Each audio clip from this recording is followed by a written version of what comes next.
Maplestory the Novel, Season 1, Sacred Tears. Written by Tatsumari Korisuno. Chapter 19, Part 1. Unraveling.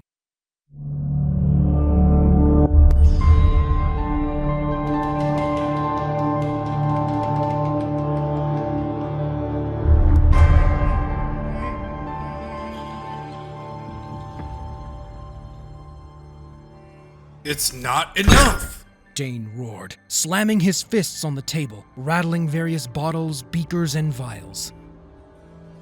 Collapsing to his elbows, he gripped his head hard while running his fingers through his hair, pulling strands from his scalp.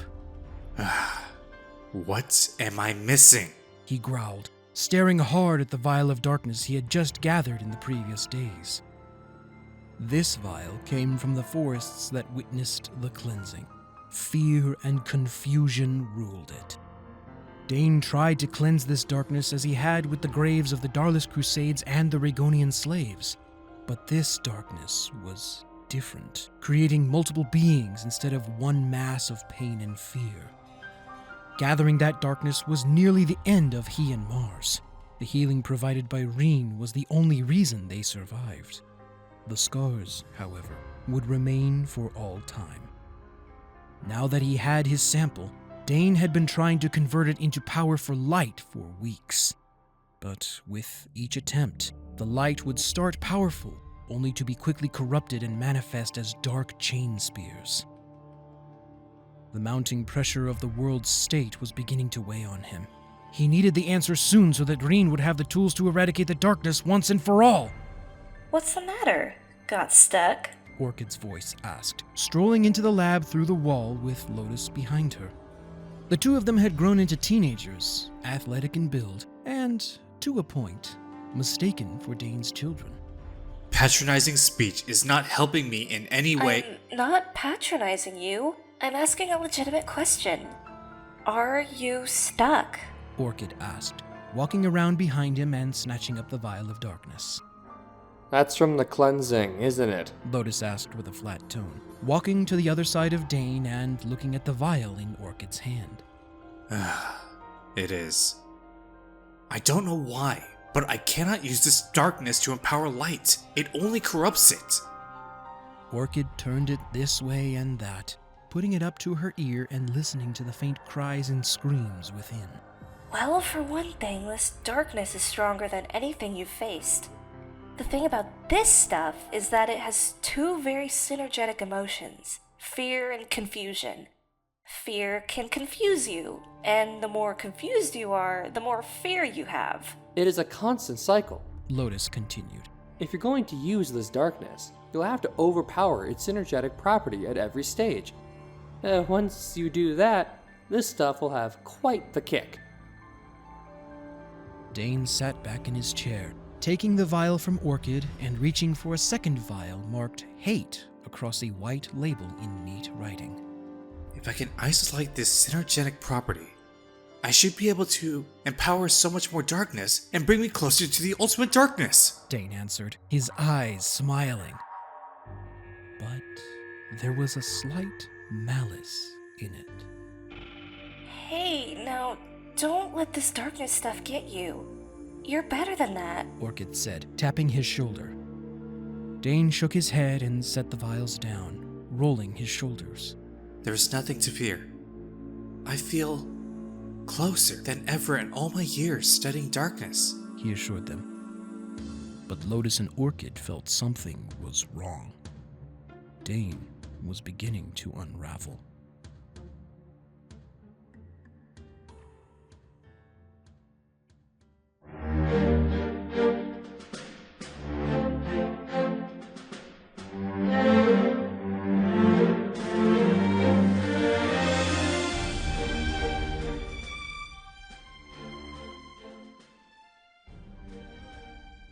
Over the past year of his stay, the Order of Aurora included Tahir in more of their outings to suppress the Omens, accepting him as an honorary member. At Tahir's insistence, he and some clerics ventured into Usuria, eliminating omens that appeared in or near towns and villages. It was all rather strange to him, especially when he found himself giving more and more respect to the members of the Order. He even stopped calling them a sect. Despite Tahir's respect for the White Mage and the Order, there was a lingering distrust. There was something the majority of the Aurora was either unaware or willfully ignorant of. Tahir noticed Dane emerging from his lab tired and worn, sometimes hearing screams and shouts from the lab. Tahir would sometimes attempt to enter the lab and check on Dane, but Mars would always stop him. Even when Tahir was sure Mars was out of earshot of the door, the man seemed to appear from thin air. Don't you find it strange? Have you ever wondered what he's up to in there? Tahir asked one day after having nearly picked the lock. It must be an effect of what he faces to find the ultimate darkness. Have faith in the Master, as I do, that he will find the answer, Mars insisted. Still, Tahir remained vigilant, taking note of Dane's appearance when he would emerge from the lab. The outings with the Order's acolytes kept his mind from dwelling on Dane too much. But as time passed, he couldn't ignore the rise in frequency and number of the omens. At first, it was 1 or 2 every few days. Then it was 1 every couple of days. It slowly increased to 1 per day, then 2, 3, 4, and 5, eventually becoming so numerous that squadrons were formed and dispatched multiple times daily. Even with the cleric's extensive training in light magic, and some training from Will and Rhinne to use mana-based magic, it became increasingly difficult to dispel them.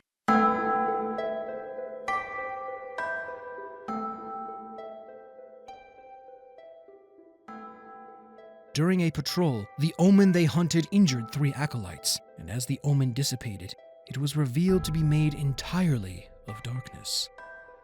Usually, a badly decomposed body would be left behind, which the darkness used as a host. We can't ignore this! The darkness is evolving! The Master must be informed immediately! One of the acolytes announced, as the injured squadmates were teleported back to the temple. Wait, Tahir commanded, walking to where the creature had been standing a moment before, holding his palm over the star of soot on the ground.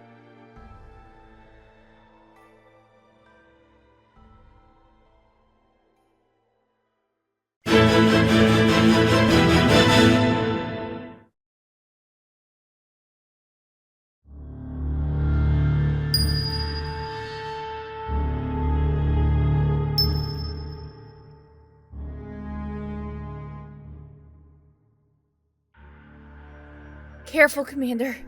We don't know what kind of power created that thing. I don't think we can even call it an omen anymore. Be quiet, Tahir barked, narrowing his eyes in thought. Isn't the darkness supposed to subside from the area after we dispel an omen?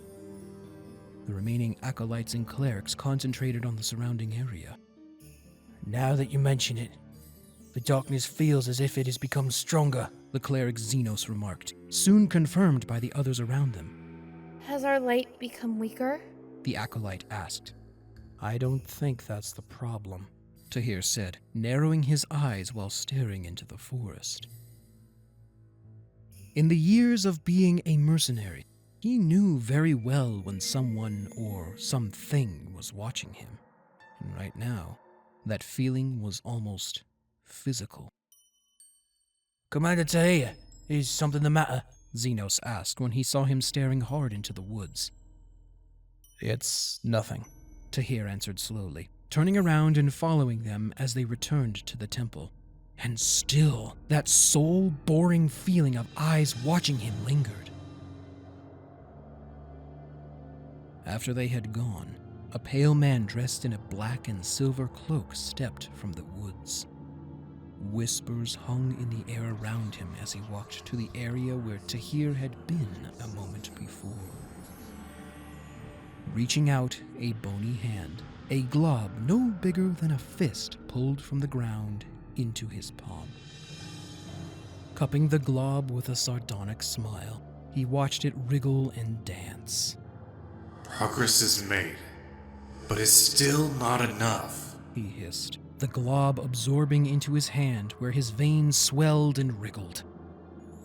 Clenching his hand to rid it of the stinging, he turned and walked back into the forest.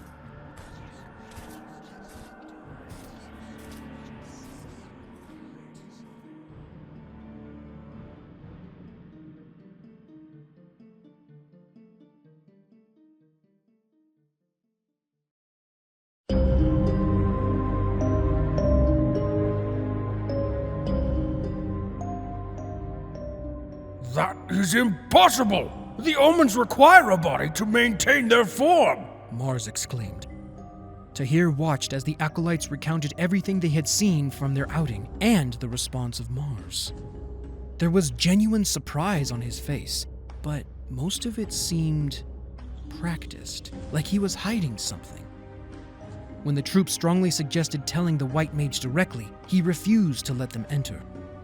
Tahir listened more closely, noting that Mars seemed more worried now than just a few moments before. What was he trying to hide? He was about to try and sneak in while Mars was busy with the troop, but Dane came out of the lab.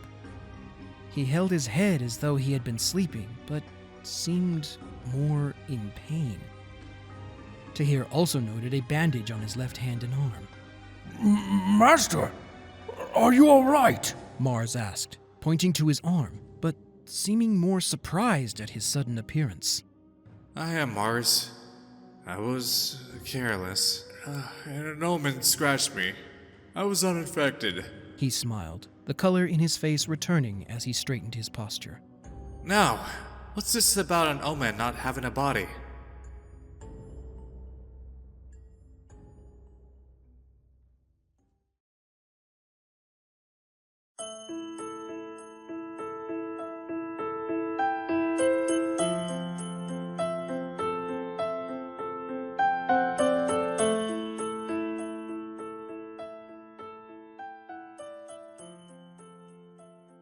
The temple was lonely to Rhinne.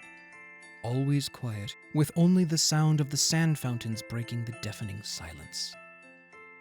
She'd returned to her mother's temple at the insistence of Ariel, the trite reasoning being that too much time in Eusoria could result in her overexposure to darkness and eventually corrupt her. With a heavy sigh, Rhinne decided to venture to the Temple Knight's barracks and find her newly minted friend to talk with. She trotted through the corridors until she came to the Qualm barracks. It was a long hallway where hundreds of the knights rested within form-fitting marble cavities on either side of the hall, reaching up 10 rows. As she entered, one of the knights made of dark gray armor came to life. Blue fire plumed on its helmet and torso hole with a dull roar. It hovered out of its cove as gauntlets slid out from its shoulder holes, and its eyes came to life within the dark helm, instantly looking at Rhinne. Lady Rhinne, what are you doing in the barracks? It asked, its voice deep and hollow. I came to talk to Clank. Mother always seems busy as of late, and I won't be able to see Father for a while. I'm feeling a bit lonely, and I was hoping to find him, she replied with a smile. The knight's eyes fluttered as though he were blinking quickly. I'm sorry, we Qualm Knights don't have names. We aim to guard the temple, the Corridor of Regrets, your mother, and you. We have no other purpose beyond such. Many apologies, Chief. She has dubbed me Clank and given me a ribbon as of yesterday. Another knight called, approaching them from further down the hall. As he neared, he pointed to a small red and white ribbon hanging from his right pauldron.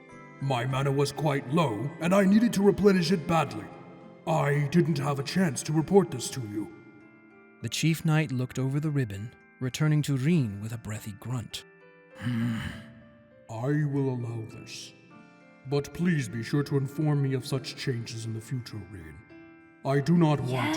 Yes, Rhinne answered as she rolled her eyes and cut off the chief, continuing her disdain with a forced, deep voice. You do not want to impede your knight's duty to the temple. Come on, Clank. Walk with me for a while. Rhinne called, grabbing Clank's gauntlet and dragging him out of the barracks to her favorite spot in the whole temple.